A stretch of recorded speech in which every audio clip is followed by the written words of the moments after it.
Hi folks, Sean from Old Yankee Farm, and we're back. This is part 3 of the chicken tractor build, and I'm going to try to finish it on this part. We'll see how it goes. I need to add the door, the back. I got to fence the back. I'm going to board in the very bottom back, and then I'm going to put a board on one of the sides because I like to have solid corners so the chickens have a safe place where they can sleep, because the meat birds don't roost. They like to sleep on the ground. So I'm going to give them a safe spot so they're not right up against the fence when they sleep and something can try to reach through and grab them. I'm going to also wrap the chicken tractor with chicken wire. I have this welded wire, but I'm going to do another layer of chicken wire because it's got real tight holes, and what a raccoon or anything can't really reach through. And then the welded wire that's here is going to act as a double protection. So I've had decent luck with the one I have already. The only problem I had before was stuff reaching underneath, and you saw in a previous video where I lined the back where the wheels are. It tends to lift it up like a little bit.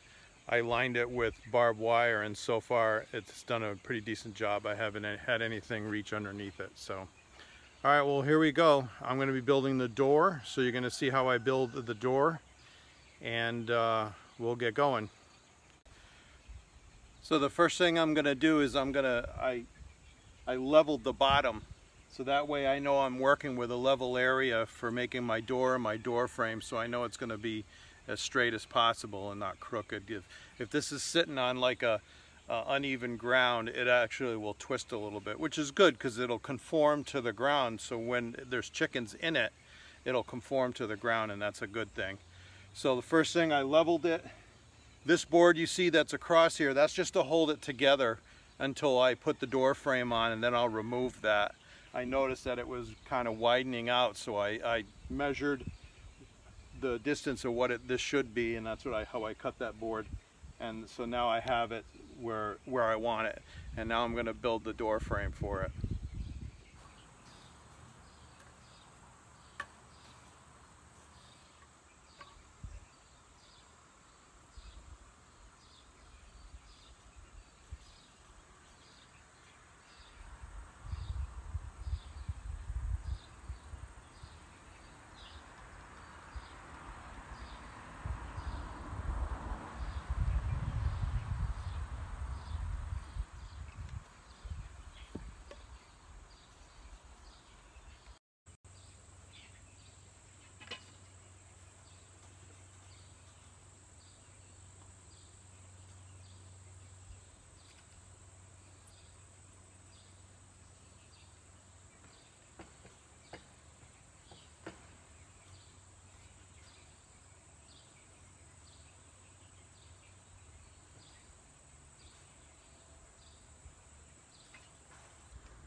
So I'm going to build my door now, and it measured 31 3/4 by 59 inches. And so if you're building one of these, of course your door is going to be whatever the opening, and I usually subtract like an inch to make up for a little gap. You want a little gap on the top and bottom, that way when it warps it still opens and closes, doesn't get stuck. So the way I put mine together is I cut out these little 3" by 3" squares, and then using my builder's square,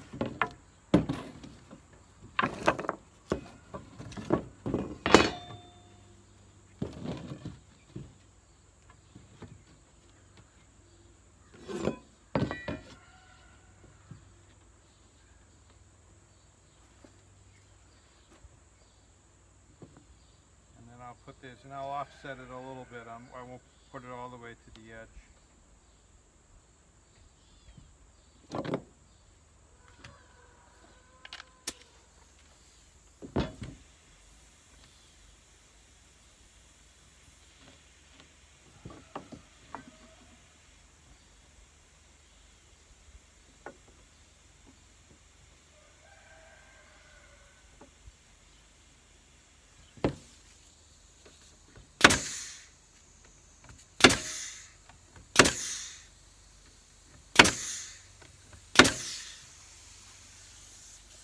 And I'll do that all the way around, and I'm going to run a center bar down the middle, and then I'll do a diagonal just so the door doesn't shimmy side to side.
Well, I guess I'm going to have a part 4, because I only had enough time to finish the front part, the door, and I wired in the whole front. So part 4 is going to be the back, wiring up the back, and finish wrapping it with the chicken wire, and then the boarded back, and then we'll bring it out in the field and they'll put some birds in it. So this is Sean from Old Yankee Farm, and I hope you like, subscribe, and share my videos, and we'll see you in the next video.